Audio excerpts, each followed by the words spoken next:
Hello, my name is Rabbi David Hirsch. I am an Orthodox rabbi and a historian.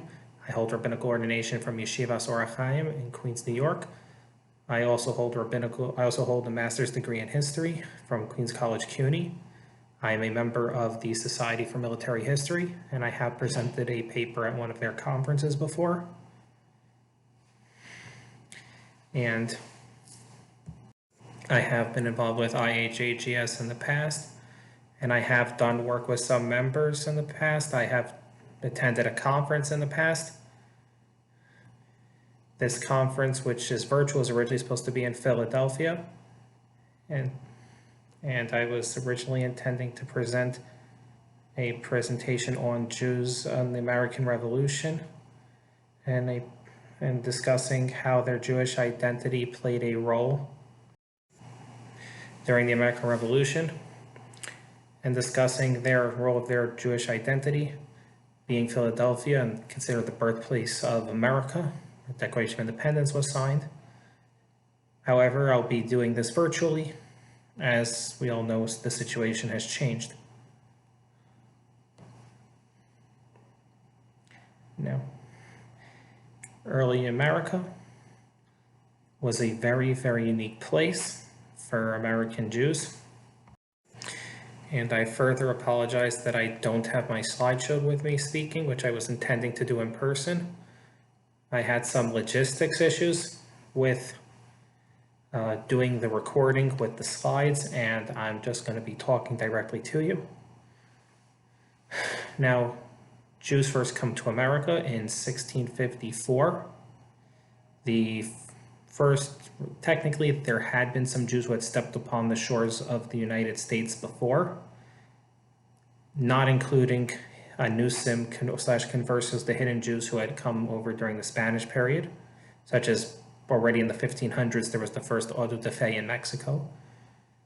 While there had been Jews in North America prior to this, none of them had been allowed to stay. There was some various issues in various colonies. However, 1654, the first Jews come to stay in New York, like then known as New Amsterdam. 23 Jews come from Recife, Brazil, which had fallen under the control of the Inquisition after the Dutch were expelled. Out of the early Jewish members, the first permanent resident of the Jewish resident of the United States was Usher Levy. While most people know that most of the early American Jews were Sephardi, as in Spanish-Portuguese ancestry, Usher Levy himself was a Litvak. He, in 1650, moved from Lithuania to Amsterdam. There was a debate whether he was on the boat from Recife or came shortly later to the colony of New Amsterdam. Either way, he was the first permanent Jewish resident. So for those from Litvak Sig, you have something else to brag about.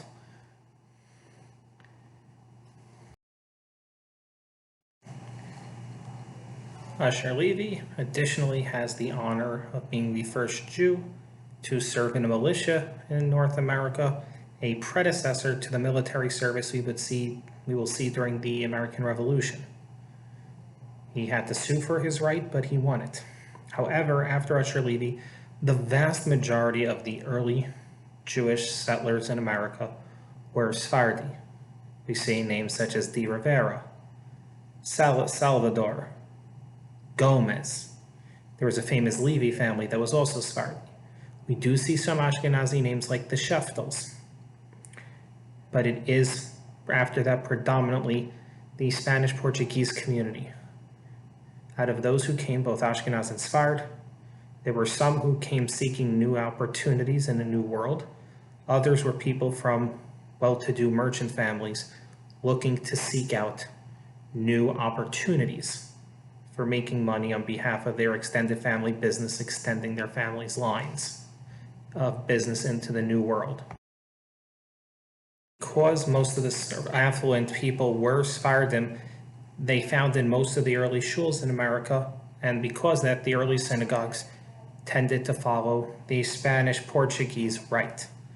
However, most estimates put that some point in the 1730s to 1740s, the majority of the Jews were of Ashkenazic ancestry. No one's quite sure, but that is the best available estimates, but the majority of the community leaders and affluent were from the old Spanish, Portuguese, Sephardic community. Quite a number of them were actually people who, prior to coming to the United States, had actually moved from Spain or Portugal and had been a newsome as late as even into the early 1700s, coming to a new land for religious freedoms that they were still afraid to come out in Europe, even in lands where it was allowed. Shearith Israel, while he claims founding in 1654, the first record of the minyan being organized in a rented location is in 1683. They open up in 1730, their first dedicated building on Mill Street, New York, and that's the oldest congregation in America. We start seeing other communities, things pop up: Newport, Rhode Island, Lancaster, Pennsylvania, Philadelphia, Pennsylvania, Savannah, Charlotte, Richmond. Even you start seeing Charlestown and other places slowly popping up as Jews start spreading across America. Well, obviously Shearith Israel, as soon as they had a minyan, was holding a minyan. It's when it was first formally organized. And as we see, as the Jewish community grows, more and more Jews coming. We see even Jews from places like Hungary, Italy, Poland, not just German, French, and Spanish, Portuguese, because we start seeing this people coming a lot for religious freedoms that were not as well granted in Europe. Even places that were more liberal-minded, Jews had a greater degree of freedom in the New World. Particularly as we see with some colonies like Pennsylvania, where there's a bastion of religious freedom. Even Virginia declares pledges in the 7th to religious freedom, and these religious freedoms is why so many look towards the new opportunities in America. Much in the same reason Jews would come over the net till today, whether it was in the 1800s, 1900s, even now. Additionally, the religiosity level of American Jews is very varied. You had ones that intermarried, ones that didn't intermarry, ones that were very religious, ones that were less so religious. You had ones who converted to Christianity. The Jewish community in America is very diverse in terms of their religiosity and religious identity. And even the cases of some who converted or who intermarried, still identifying with the Jewish community. And you see a unique identity of Jewry taking place in America that you don't really see as much in Europe, where traditionally if someone intermarried or converted, they cut off all contact with the Jewish community. And a very unique new identity takes place. On the other hand, it is a relatively small community. At the time of the American Revolution, there's only approximately 2,500 total Jews in the entire United States. So when it comes to intermarriage, some of it may have been deliberate, people wanting to assimilate. On the other hand, some of it may have just been cases of people having a very limited dating pool. We have in the case of the Gratz family, some of the daughters remaining single their entire lives rather than marry non-Jews. We have more than one case from other families, people who couldn't find someone Jewish to marry remaining unmarried till the day they died. So we do see this kind of interesting new identity taking place that you don't have as much in Europe. But it seems to form this unique American identity towards Judaism that we see later come to the forefront during the American Revolution and how people identified with their Judaism. One example we could see with intermarriage and the unique American Jewish identity is David Franks of the famous Franks family married a non-Jewish woman. His daughter was raised with a dual Jewish and non-Jewish identity. She herself married someone who was not Jewish, but yet David Franks, before he had to flee after the American Revolution because he sided with the British, being very active in helping Mikveh Israel during the war and the Jewish community. We see this interesting dual identity both he had and his daughter had. And it seems to be a uniquely American type phenomenon that seems to come around. We see this later in other countries, but at this time, this new identity is developing in America. At the same time, we see American Jews living as a small minority community within a greater Christian community. We see a unique development of interactions between Jews and Christians that we don't see as much in Europe. Many of the Christian groups that come to America tend to have been ones that faced persecution in Europe, whether it's Quakers, Puritans, and others. So we're dealing with Christian groups that themselves have been persecuted coming to America. And because of that, a lot of them are more tolerant of Jews. Now, one of the interesting things about the Puritans is their theology heavily was based within the Torah, or as they called it, the Old Testament. Their theology said more of a focus on the Old Testament than the New Testament. They put the Torah over the Christian writings. And because of that, there developed this healthy respect for Judaism and Jewish culture, or as they called them, the Israelites. And Jews in Connecticut who dealt with Puritans tended to come across a lot of that kind of attitude. American Baptists similarly developed that kind of attitude, and you start seeing this concept that we hear very commonly today, particularly in American evangelical communities, of Judeo-Christian values. Judeo-Christian values did not exist in Europe. It is a uniquely American concept that comes around this new Christian identity of heavily basing it on the Jewish parts of the Bible, the Torah. Now, many of these early ministers studied Hebrew. Harvard founded America's first Hebrew language department. Harvard published the first Hebrew dictionary in America back in the late 1600s. They hired the first Jewish professor who later converted to Christianity to teach it. And you see a lot of early American Christian writers, both theologians and non-theologians, having some knowledge of Hebrew. Ezra Stiles, the famous Christian minister, knew Hebrew.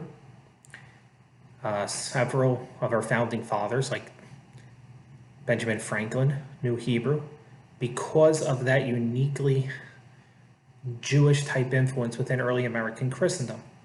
Not to say there wasn't anti-Semitism, not to say that there weren't incidents of individual towns and places banning Jews. One incident during the American Revolution, one Christian minister accused the Jews in America of being part of a secret conspiracy with the Jews of England to sell out the American cause and that all Jews couldn't be trusted.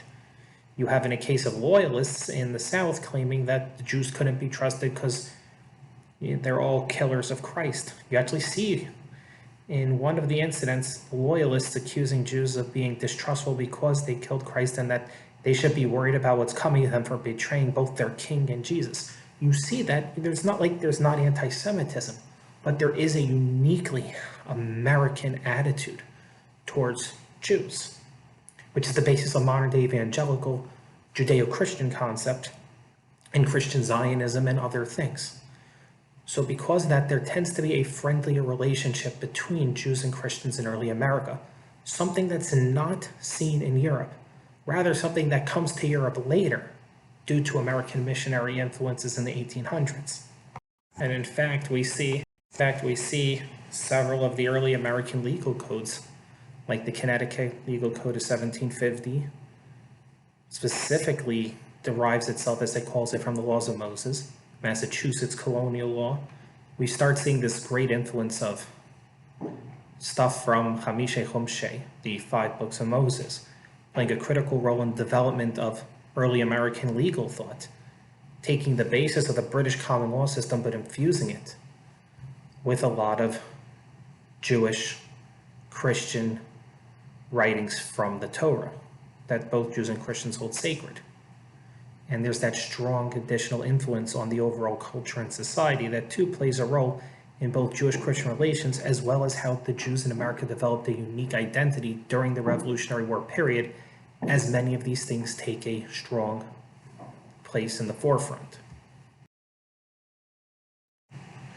Now, when it comes time for the American Revolution, we need to look at where they fought. While there were Jews on the loyalist side, as the historian David Resnick points out, the vast majority served because of revolution. As Dr. Benjamin Rush, a close advisor to the Continental Congress, Benjamin Franklin and George Washington, said that the Jews, to almost a letter, were all loyal to the cause of freedom, and Whig ideology, which was the ideology that the revolutionaries practiced. And it's quite interesting. It's so much as an exaggeration, we see a strong leaning towards that. Now, some historians have tried debating why some Jews stayed on one side, some on the other. Some Jews happened to have fallen under areas that were under British control, and rather than leave their homes, just stuck around and were loyal to the British. We have cases of Jews who had deep business connections in England and didn't want to jeopardize it. We also had Jews who were loyal to the crown because there is a concept in Judaism of being loyal to the government on which we live under.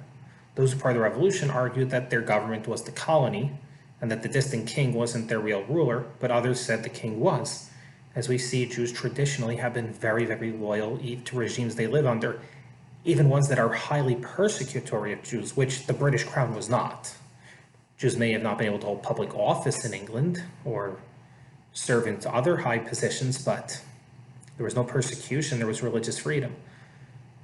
So some Jews supported for that, others just ideologically supported the crown.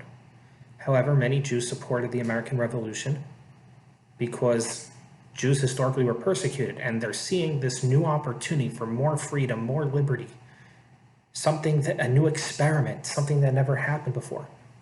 Remember, the colonial militias allowed Jews as officers, and in the early Continental Army, we had Jewish officers. There were even 3 who rose up to the ranks of the colonels in the American Revolution. No European army at that time allowed Jews to serve as officers. The first ones wouldn't even allow it till the 1790s, and that's as an influence because of both Lafayette in France and Kosciuszko in Poland. Jews are seeing this unique opportunity to hold political office, to serve as officers. A level of, even in the countries where there was high levels of freedom, a level of freedom they had never seen before. And many of them were inspired to fight for it because it represented freedom. You also had Jews who were French Jews and Dutch Jews who, because the French and Dutch supported the colonists against England supported, you had ones who had more business ties to those countries. So you do have some who are also, some on the Tory side, self-interested, but there were plenty for ideological reasons. Particularly, as everyone knows with the historic of Jewish persecutions, when they saw this opportunity for freedom of religion and association, and they wanted to take it to the next step. Some of them who had come from places like Germany or France where Jews had restrictions and now are under British rule colonial America where they have more, and they see an opportunity to grab even more, they jump at it. This is a wholly unique opportunity that had never been afforded before in Jewish history. And a lot of them served the revolutionary cause because of that. At the same time, also, Jews lived in a society and areas where high levels of people served the revolution. Jews served the revolution, and areas with high loyalist Jews were loyalists. That also very much figures in, simply because Jews are part of the societies we live in. You even look at, even today, Jewish political patterns. Jews who live in more areas with one ideology tend to have some more reflections of the areas they live. Jews live in society where we're not inseparable from our neighbors, and a lot of our views are shaped as such, and we see that back then. We also do see that a lot of them who were British Jews who lived in England, who came from America from England, were overwhelmingly loyal to the crown, and a big part of that also comes from they may have also had a British identity, opposed to those from the continent. But as we can see, there were many reasons why those served on either side of the conflict. And we even see many families are even split, with members of Pinto family, or the Levy family, the Franks family, all serving on different sides during the war. As such, we see when Jews served, we saw those who served in uniform on both sides.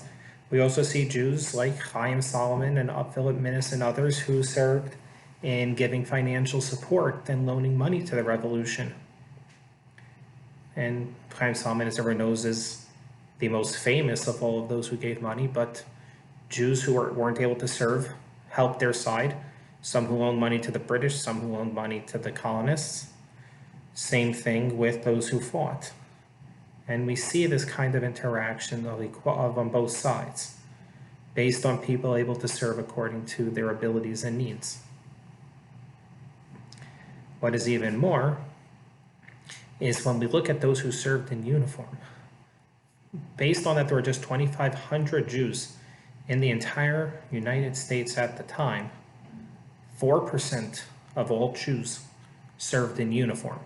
That's not 4% of eligible males of combat fighting age. No, that's 4% total. That's including of the population of women, elderly, children, infirm, all those who cannot serve back then. And out of those in uniform included some who served like Mordechai Sheftel as purchasing agents in uniform. At one point, David Salisbury Franks of the Franks family, cousin to the, or nephew of the infamous Tory David Franks, served in helping procure stuff for the army. A lot of Jews served as procurement officers. Quite a few Jews served as military physicians. I know it sounds a bit cliche, but Jews serving as the people managing the money and supplies for the army, and Jews being doctors for the army might seem a bit cliche, but these were professions that Jews were prevalent in before the war and easily fit into those roles during the war. Sheftel, whose name I mentioned, we'll get into more detail later, he held the rank of major in the Georgia militia, but was in charge of procuring supplies for both all Georgia militia units and Continental Army units in Georgia, as the Commissar General in charge of purchasing supplies, managing salaries, managing pays. Now, that was a big job for everything in Georgia. And these levels of important jobs were handled by Jews.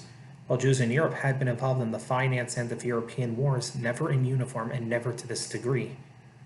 And it's another sign of why so many Jews joined the revolutionary cause. This level of opportunity that had never been present before, that allowed them to be Jews and be proud of their Jewish identity without having to convert, but able to occupy those high positions. We also see in this war at the level of Jews fighting in many different roles in the military. For instance, the Jews at Charleston, over 30 Jews, in fact 34 according to most records, served in uniform. Over 20 in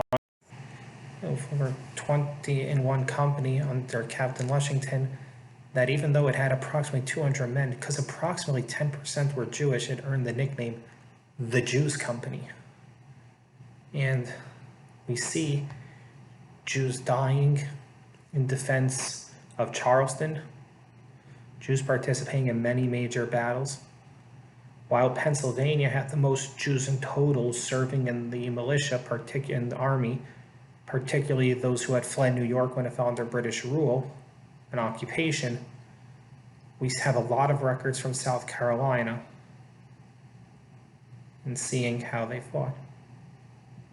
Like one example, we see a Jew, Joseph Solomon, who was killed, who in his memorial, they sung the praises of a man who died fighting for his country.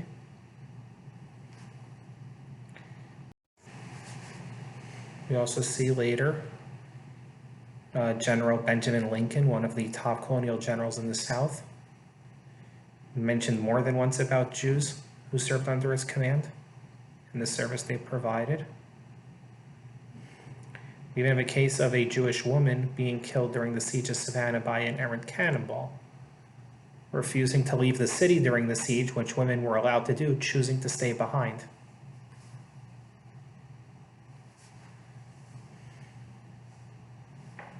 But we see people, so many Jewish officers, quite a few lieutenants, captains, majors, and 3 colonels. And this is the big deal, as I mentioned earlier, the fact that Jews were allowed to be officers. One of the most famous Jewish officers was a Captain de Leon, who served on General de Cobb's staff, who was well remembered after his death. He was buried down south. In fact, he earned praise for his ability in combat. We have names like General Sumter, one of Sumter's close officers, Mayor Myers. And we have so many other cases of officers. That Jews didn't just serve as some we see privates and corporals and sergeants. But I think it should be important to notice how many received officers' commissions. Some, like Benjamin Nonis, started off actually as a private who later got an officer's commission. And I think that that shows the role and value that these Jewish soldiers played.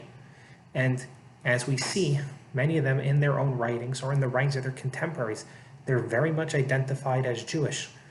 Those who are Jewish in their own writings very much appeal on the talk about their Jewishness and the role it plays. We see references by their contemporaries to a Jew officer or a Jew who served under this unit. When they say the term Jew, they mean Jewish in the vernacular of the time. And we see the importance their Jewish identity played in the fact that they wanted to show their neighbors, Jews fight alongside you, Jews are fighters, Jews are officers, Jews are here, something that they weren't allowed to show in Europe at the time. Now, an interesting thing here is how we know about so many of those who served. Obviously, we have the enlistment rolls, and we could identify names like Levy and Cohn and stuff that like that are Jewish. But at the same time, we have other records. We have, for instance, two forms of records that are commonly brought down by historians. Some like Professor Marcus, some by Resnick, and others. And we see these two types of records. And I think that these are very important for anyone, being this a genealogy conference, any genealogist, to see. Well, everyone's used to the traditional birth records, death records, tax records, business contracts. Two of these are records of when people or their children later applied for their pension compensations for their service during the war. And the other one is Daughters of the American Revolution applications, the DAR, which had the reputation in the more modern and for a long time as a white Anglo-Saxon Protestant organization.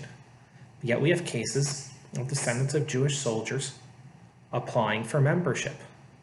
And in the DAR records, we see the descriptions of those service. So we actually can learn a lot in terms of both genealogy as well as details about these people's lives from pension records filed to Congress and DAR records, two areas that, while some scholars have looked into, have tended to be overlooked. And I think for genealogists, sometimes looking at other avenues of records that are not the standard, as we all know, can sometimes provide a treasure trove of information like it is here.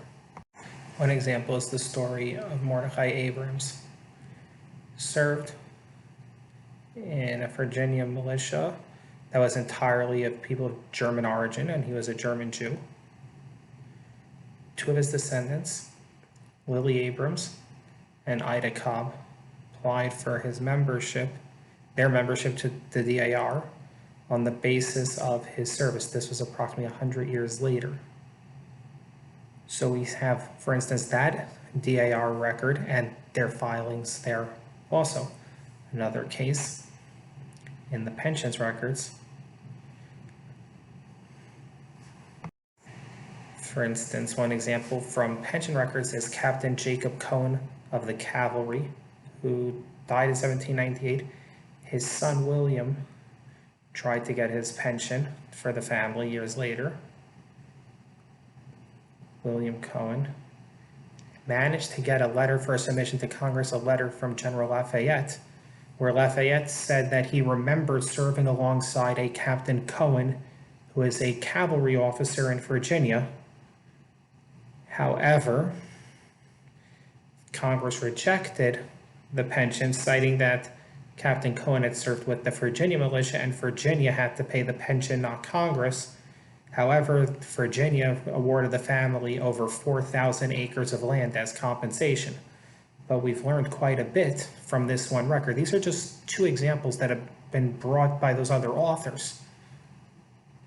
But there's quite a lot to see within those kind of records and the value they provide towards the service. The fact that we actually have a letter from Lafayette attesting to a service is itself a fascinating thing for a genealogist on early American history. Now, throughout, as we see from these kind of records of Jews serving, it's attested in these records about their Jewishness and that it was very important to them. Now, if we look during the wars, we see that there were Jews on both sides. So how does that figure in with the Jewish community? We still see them helping each other out.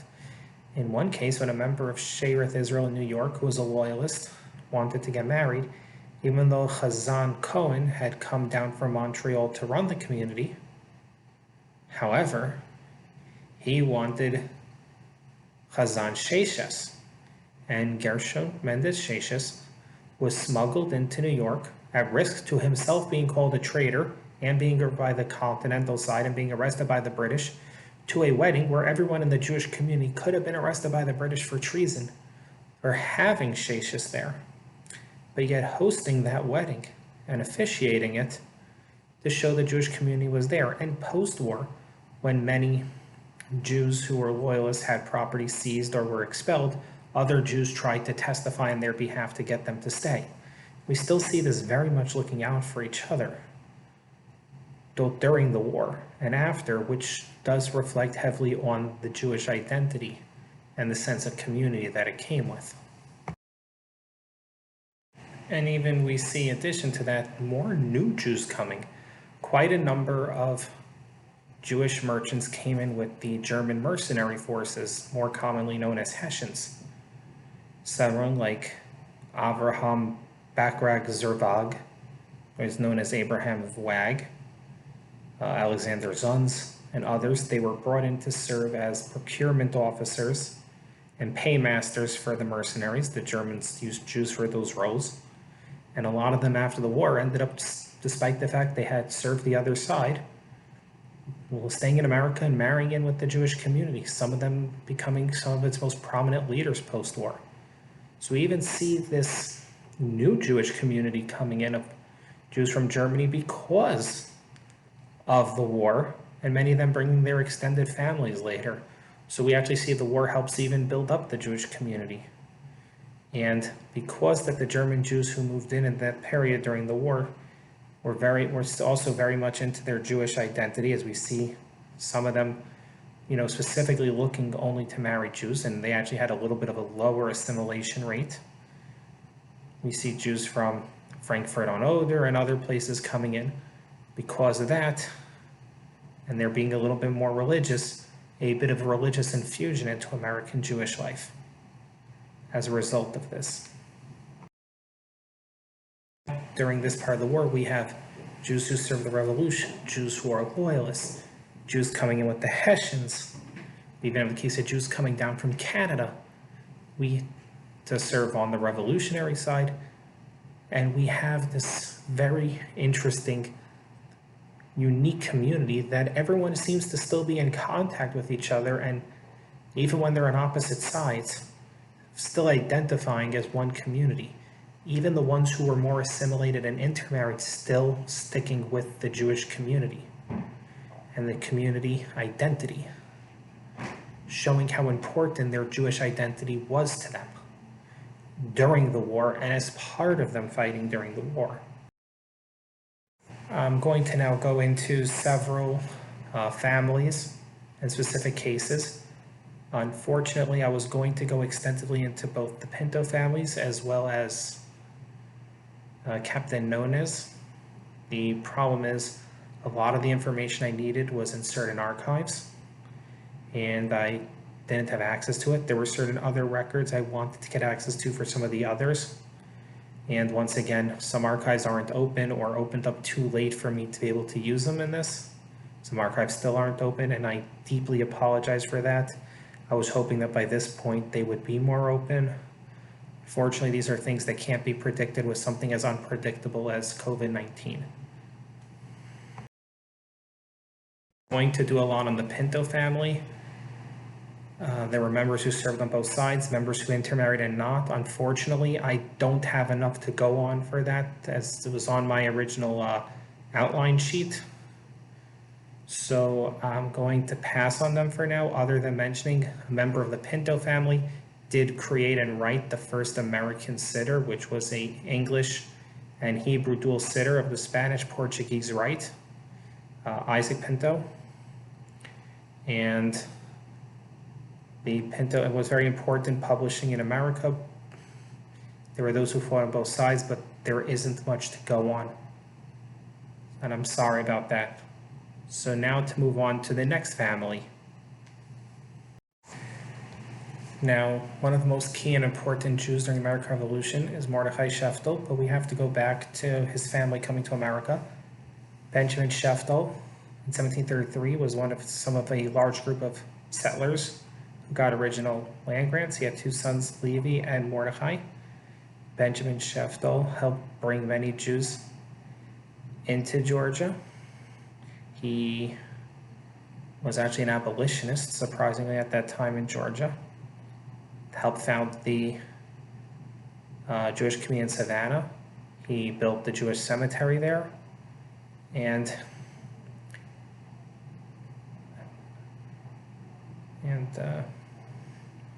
he plays an important role in the building up. Now, his two sons, Levi and Mordechai. Mordechai becomes famous during the American Revolution as a major and serving as the Commissar General of the in Georgia. Levi Sheftel was a merchant.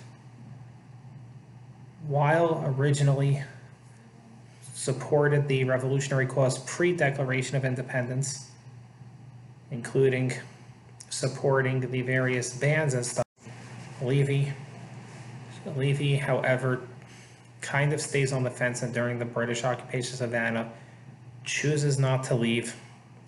Kind of works with the British, sort of a loyalist, but not a true loyalist. He's kind of someone who doesn't want to pick sides. After the war, it takes a while for him to get his rights and property restored, and a big part of that was his brother Mordechai, who was a Mordechai Sheftel, as the Commissioner General, was in charge of all procurement for the Georgia forces as well as continental forces in Georgia. He appointed his son Sheftel as his assistant, which was quite common at the time. Mordechai Sheftel, shortly after the Declaration of Independence, becomes the chairman of the parochial committee in Savannah, which was the Revolutionary Council. He was put on a British list for wanted for arrest for his treason.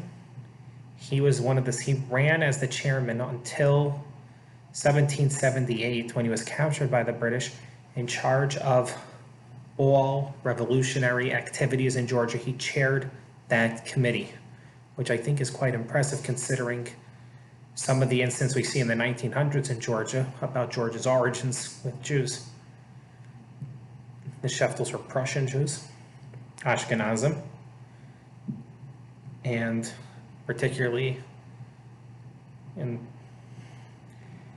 and there's very much a German Ashkenazi identity in the family.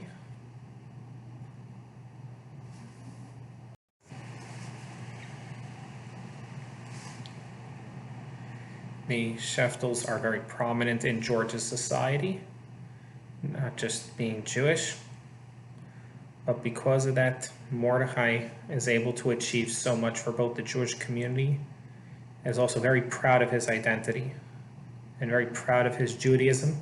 And Mordechai Sheftel considered himself religious and remained faithful to his religion throughout the entire process and throughout the war.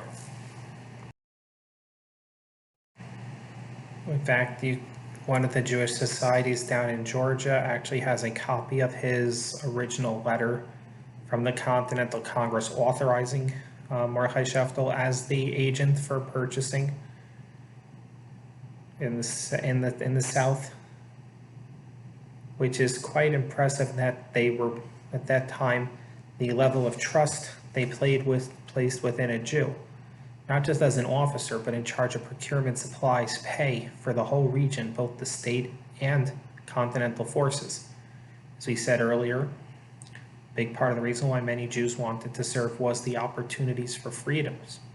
And Sheftel exemplified the level of trust and freedoms that Jews in America had, with opportunities never afforded before in Europe, in this new continental experiment that would become the United States. Of Savannah, Mordecai and his son were captured by the British, and during his time under British prison, the British officers in charge were very anti-Semitic and abusive. They denied him access to Jewish objects. They refused to allow him to pray. And according to Sheftel, Sheftel talked about how they denied his father kosher food. However, we also have Reverend Moses Allen, a Christian minister, who wrote about his, also as a prisoner alongside Sheftel with the British, talking about in admiration of Mordecai Sheftel's fortitude and standing up to the British. Reverend Allen, for instance, writes in his account, quote, "Pork for dinner, the Jews, Mr. Sheftel and his son refused to eat their pieces. Their knives and forks were ordered to be greased with it." And he also talks about how Sheftel talks about how the fortitude, and talks about how he was inspired by how Sheftel refused to eat and was willing to starve himself rather than compromise on his religious beliefs. Allen brings in many such incidents, and he talks about his admiration for Mordecai Sheftel and his son in their resilience in not eating to avoid trephus, not using their forks and knives that were greased. Sheftel doesn't go into as many details about that as Allen, but Sheftel does mention that when the British later handed them over control to the German mercenaries, their treatment greatly improved. Mordecai Sheftel spoke fluent German. His parents were immigrants from Frankfurt on Oder, and that the Germans actually were very nice and civilized compared to the British. Now, to be fair, the British elsewhere were not this way to Jews, but this particular commander down in Georgia was. And as we all know, at the time, Germany was very enlightened towards the Jews, unlike how they would be a mere 150 years later. But it is interesting to note how Mordecai Sheftel refused to eat rather than eat trephus while in British prison, at the same time never breaking or betraying his cause, until he eventually makes his way back to continental lines where he's able to resume his duties. Additionally, after his time in British captivity, we see Mordecai Sheftel investing in privateers, which were merchantmen armed for war for the purpose of attacking and capturing enemy shipping for prize money. A percentage of the value would be assessed in a prize court, so usually in France or Spain. The money would be, a percentage would go to the captain. The rest would go to the government that issued the letter of Marquean reprisal, which in this case would be the Continental Congress. It was a way for people, it was a high risk, but with potential rewards. The British would hang American privateers as pirates because they didn't recognize the legitimacy of their letters. But there was great profit in it, and many of these privateers needed investors, and Sheftel became an investor in privateers. In fact, there were quite a number of Jews who invested in privateers, a few who were even privateer captains. But it's interesting to note that Sheftel, after escaping the British, actually increased his activities in fighting the war, taking it not just on land, but to the sea. For those who want to know more about Mordecai Sheftel, the Center for Jewish History has an excellent chronology of his life from his birth to his death, year by year, month by month, of every major accomplishment, obviously skipping over anything where there wasn't incidents of significance. Fortunately, their archives aren't open for some more documents I wanted, but they do have an excellent chronology for Mordecai Sheftel, who is one of the great founders of America, whose contributions are immense, was a Southern Jew, born in Georgia, and who is loyal to his Jewishness above all else, raising a Jewish family, keeping kosher under the most arduous of circumstances, and yet arguing at the same time that his choice of fighting for the revolutionary cause was rooted within his Jewish faith and belief in the unique freedom of mankind that comes from the Torah. And I think he's an excellent case to understand Jews in the American Revolution on the continental side, as well as a person for helping understand the importance of Jews in America's founding beyond just Chaim Solomon, which everyone knows about, and how critical he was to the founding of our nation. One thing I want to bring in at this point, which I probably should have mentioned earlier, but as we're dealing with Jewish identity, there's the famous story at Valley Forge that comes from a child of one of the Jews involved in a letter that during Valley Forge, some Jews decided to host Hanukkah, and they lit a menorah at Valley Forge. We do know on account there were multiple Jews at Valley Forge, officers and enlisted, but these two Jews, and when Washington was walking through the camp, he saw what they were doing and asked them, and they explained the miracle of Hanukkah and why they lit. Washington compared their actions to those of the Maccabees and had said that he hopes that God would give them providence to have the same victory. So we see that even when serving in uniform in the heart of Valley Forge in the bitter winter of the 1770s, which was a series of really brutal winters, Jews serving along, Jews still keeping their Jewish identity at the forefront of their identity. Now on to the next family I wish to discuss. One of the most important families in America, pre-Revolutionary War, Jewish or otherwise, is the Franks family of Pennsylvania.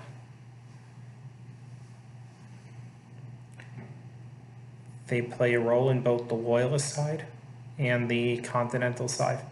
There are three key members of the family during the war. There's David Franks, David Salisbury Franks, to differentiate between him and the other David Franks, and Isaac Franks. David S. Franks and Isaac Franks both held colonel seats in the Continental Army at their peak. David Franks was an ardent loyalist, played a critical role in the British operations in the United States during the war.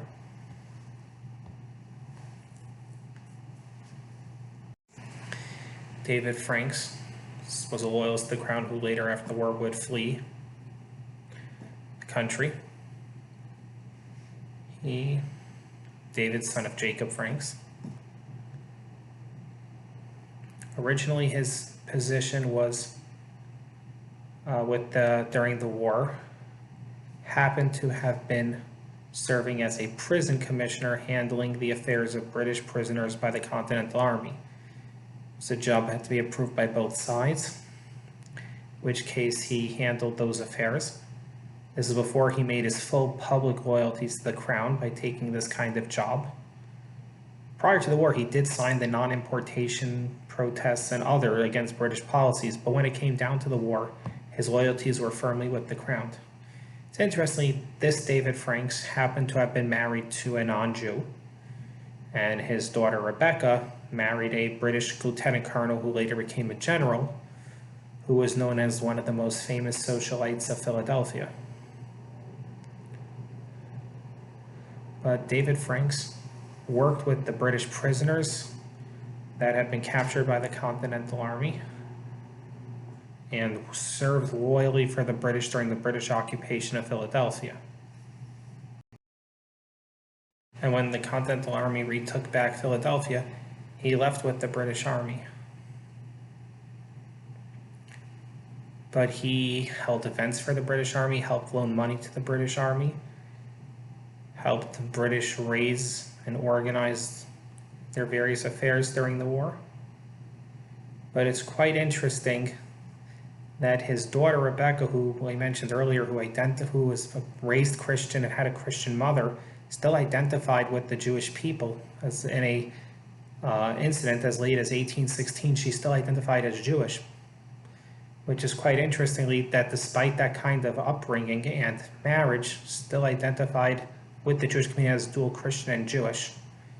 And that's a very uniquely American type dual identity that wasn't common on the continent during that time. However, while we see some like this David Franks married a non-Jew, and David Salisbury Franks never married. However, there were members of the Franks family who did marry Jews. Philip Franks married someone Jewish. I'm sorry, Philip Franks married a non-Jew, my bad. She intermarried. Her sister married someone Jewish. But we see that there were some in her family who married Jews, some who married non-Jews. And it's, for instance, one of the Franks, Richa, she was going to marry a member of the Gomez family because her mother's opposition didn't, but she turned down multiple non-Jewish suitors after that and never ended up marrying. We see Richa Franks choosing to be a spinster rather than marry a non-Jew. And it's quite interestingly that we see in a family that split, one daughter was a loyalist and one son was a loyalist, and all the others were the Patriot side. Philip Franks, who married a non-Jew, also served on the British loyalist side. It's quite interesting to see that kind of blend in the family, that you see both those who were faithfully loyal to marrying Jews and those who intermarried, those who served on both sides. But that's very typical of America at the time, both in the Jewish world and non-Jewish world, about people in the same family serving on both sides. We still see with those who marry non-Jews still maintaining a uniquely Jewish identity at the same time, as we see this unique view coming around in America that eventually translates to other places where people who are intermarried still have their Jewish identity. Isaac Franks was a cousin to that part of the family. Was a hero in the Revolutionary War, rose to the rank of colonel in Pennsylvania, and was originally in 1776, volunteered at age 17 as enlisted, got captured by the British, managed to escape and swim across the Hudson. He rose to the rank of colonel. I was going to do more on Isaac Franks. Unfortunately, his records are not available to me because the archives have been opened. David Salisbury Franks is a very famous person of where so much is opened up on. He was born in Philadelphia, but moved up to Montreal, where he, during the attack by the Continental Army into Quebec, he actually joined up to serve with the Continental side, served as someone in the commissar for them, helping obtain supplies and resources for the expedition that actually had been led by General Arnold, Benedict Arnold. This is before Arnold's treason, when Arnold was still loyal to the Patriot cause. He gave up his position as president of the Spanish-Portuguese School in Montreal to help, and came down with them back after the war, during the war, and received the commission as such. The whole extended Franks family is very fascinating, but David S. Franks leads one of the most interesting careers. He had been accused of vandalizing King George III statue in 1774 up in Montreal. Now he serves General Worcester, who was a senior person under General Arnold, ends up vouching for him back in Pennsylvania. He receives a commission in the Continental Army and slowly rises up through the ranks as major, where he eventually serves as an aide-de-camp, serves at Valley Forge. He serves in several major affairs. He eventually becomes the aide-de-camp to General Benedict Arnold when Arnold was stationed in New York. Now, Benedict Arnold's chief of staff was a Colonel Varick, who Franks was very close to. Franks was the aide-de-camp, which is another important position. And this comes to play a role later when Benedict Arnold chooses to switch sides and become on the British side. But Benedict Arnold originally was a continental hero at this point. Franks was a prolific, we have a lot of his writings from the war, letters, writings after the war, and it's quite amazing to read, particularly for someone who personally identified as a deist, who did not believe in any particular religion, though in the existence of God, was still active in running the shul. He was known as he called himself, he viewed himself as a Jewish deist. He still, ran the Spanish Portuguese shul in Montreal. He later served in positions in Mikveh Israel. Basically, despite not believing really in religion, his Jewish identity and connection to the community seems to have played a really important role. And it's very fascinating to see how much in many of his writings and letters, his Jewish identity does seem to play, even though he wasn't religious in the slightest. His Jewishness comes to play as an identity of culture, less so than religion. Benedict Arnold's treason had come to light. Both Colonel Varick and Major Franks fell under suspicion. Many people question, how could Varick, the chief of staff, not have known about Arnold's perfidy? And how could his aide-de-camp, the person who's basically serves as his right hand for all administrative affairs, not be aware? And there were many whispers and accusations about Franks' loyalty, particularly since he had been in Canada before the war, and he was related to the other David Franks, who was a loyalist. And there were a lot of those questions, plenty of anti-Semitism in those accusations. Franks to clear his name. Same thing with Colonel Varick. They both demanded their right to a court-martial. Back in that period, a person's honor was a critical and important part of their identity, and by suing for a court-martial meant that they would get a trial that would exonerate them if they were innocent. And they were. And both of them were exonerated. It's interesting to note that during their court-martial trial, Benedict Arnold actually wrote a letter on their behalf from where he was hiding out with the British, stating that neither of them had any knowledge of his actions and that he deliberately kept it away from them. And it's quite interesting to hear about that even Arnold was not willing to see two innocent men have their careers destroyed because of his actions. And it showed that even in treason, Benedict Arnold still followed a certain gentleman's code from that period. But it also shows that he respected Franks enough from all their years of working together to choose to save him. The full inquiry, which was hosted by a general, completely exonerated Franks and found him completely innocent of all charges. Shortly later, he received a promotion to lieutenant colonel, which may have come as a way to try to ensure that no one could suspect him. Otherwise, why else would he be promoted? He shortly moved away, though, from active duty and sent on diplomatic duty. He would travel back and forth between the continent and Europe, carrying messages on behalf of the diplomatic corps, including he would later carry the signed copy of the peace treaty back to Europe. He liaisoned with Thomas Jefferson a lot, remained a close friend of Thomas Jefferson after the war. And while David S. Franks was a perpetual bachelor, we know a bit about his lifestyle from Thomas Jefferson reporting him in Europe, saying that his one problem in his diplomatic duties happens to be that he was a notorious womanizer, and basically said if an enemy was to put an attractive woman in front of him, they might be able to compromise him.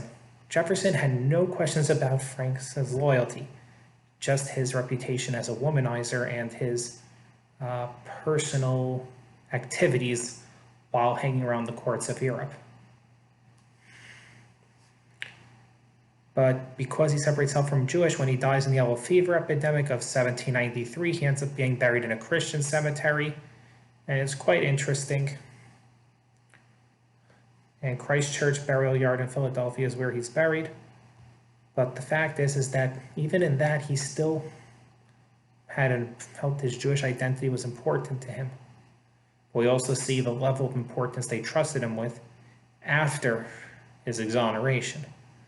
But even throughout, to the point when he died, even as he started moving in his later years away from Mikveh Israel and the Jewish community, he still maintained his proud Jewish heritage and his proud Jewish ties. His Jewish identity was very key to the reason why he served, and to his identity as both a Jew and a soldier. We see in the American Revolution, many incidents showing about, the people and their Jewish identities during the period. And we see the importance of both how a unique American Jewish identity is formed in the colonial era through the American Revolution. How this unique Jewish identity comes to be with a unique Christian identity to America, and that how when Jews served, whether they were assimilated or Orthodox, how their Jewish identity played a key role in how they handle things. And as we see, even with the assimilation, like in one case, one Jew who assimilated, married a Christian, had his kids raised Christian. When he died, they said left his son a small pittance, and instead divided his fortune in half. Half went to Shevet Israel in New York, and the other half went to support the orphans and widows of the Jewish community in New York. Fully assimilated non-Jewish son left his son, we'd call it a pittance, it was a decent amount, but compared to his fortune, just enough to make a nice business venture, and left the rest of his fortune.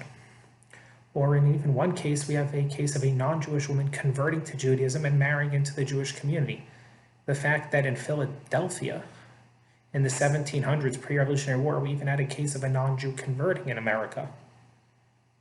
And that we see throughout the Jewish identities and unique heritage that takes place that forms a uniquely Jewish path in America that's different than Europe. And that this new level of freedom and equality and opportunity that later passes on to Europe, as we see later, Lafayette pushing for Jewish officers in France during the Revolution, and Kosciuszko later in Poland during the wars of sequestration. These things that start in America, the idea of Jews could be officers. Jews could serve in high government positions. We even see Jews elected in colonial America to political office. Jews hosting the revolutionary parochial committees. Jews serving on their public safety commissions during the war. And that I hope that this enlightens everyone over the importance Jews played in the American Revolution, but yet how this uniquely American Jewish identity gets formed that we see here till to today, with this unique Christian identity arising in America alongside it, and how that Jews played a role in America, but how their Judaism played that role in their choices in the cause, whether a loyalist or patriot, but also that unique Jewish identity that we see coming out, and only in America, and a unique identity of how people could be both Jewish and part of society at the same time, that still it rings through American society today and has influenced the rest of the Jewish world as a whole, as American culture has spread throughout the world. I hope everyone is enlightened by this. I hope this was educational, informative. I apologize for not having access to certain records. I apologize that certain things may have not been included that I intended to. And I really wish we had been in Philadelphia, where some of this, particularly with a slideshow of those things in Philadelphia for people to visit later, would have had a bit more of an impact. But I hope you all enjoyed this, and thank you very much for listening. I very much appreciate it.